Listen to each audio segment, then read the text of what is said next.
সারাদিন আমরা যাই করি না কেন তার মধ্যে একটা অন্যতম কাজ হচ্ছে রান্না। মাঝে মাঝে আমার এত আলসেমি লাগে রান্না করতে, বলে বোঝানোর মতো না। যাই হোক, রান্নাটা তো করা লাগবে। আসসালামু আলাইকুম ভিউয়ার্স, কেমন আছেন সবাই? আলহামদুলিল্লাহ, আমরাও অনেক অনেক ভালো আছি। সকাল থেকে ভিডিওটা শুরু করছি। সকাল সকাল নাস্তা বানাতে চলে আসলাম। আজকে সকালের নাস্তায় পরোটা বানাবো শুধু আপনাদের ভাইয়ার জন্য, আর একটা ডিম ভেজে দেবো।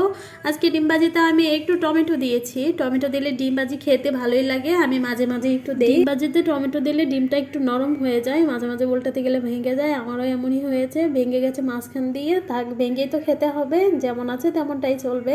এখন পাউরুটিগুলোকে হালকা একটু ভেজে নেব। আর রুটিগুলো ফ্রিজে রেখেছিলাম, এখন অনেক ঠান্ডা তাই ভেজে নিচ্ছি।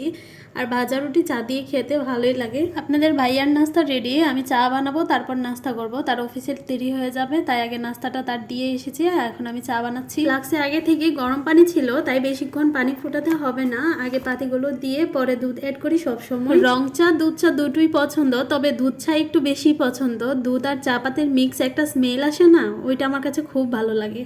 তবে সবসময় চা খাই না, আর যখন খুব ইচ্ছা করে চা খেতে তখন আমার 1 কাপে হয় না, তখন আমি 2 কাপ বা বড় মগে আমি চা নিই। আর দুধ চা বানানোর সময় যদি চিনি কম দেন তাহলে কিন্তু দুধ চা খেতে অনেক ভালো লাগে। দুধ চাই আমি চিনি একটু কম দিই। এই তো নাস্তাটাও রেডি, অল্প একটু ডিমও রেখে গেছে আপনাদের ভাইয়া, এই দিয়ে আমার নাস্তা হয়ে যাবে।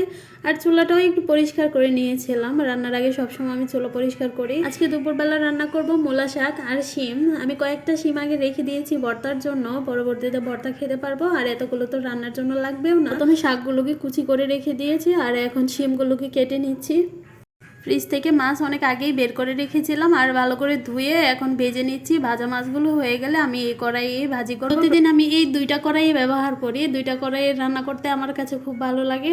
আর এই কড়াইয়ে শাক ভাজি করব। মূলা শাক ভাজি করার সময় অন্য শাকের তুলনায় কিন্তু পেঁয়াজ রসুন কুচি একটু বেশি করেই দিতে হয়, না হলে ভাজিটা খেতে তেমন ভালো লাগে না।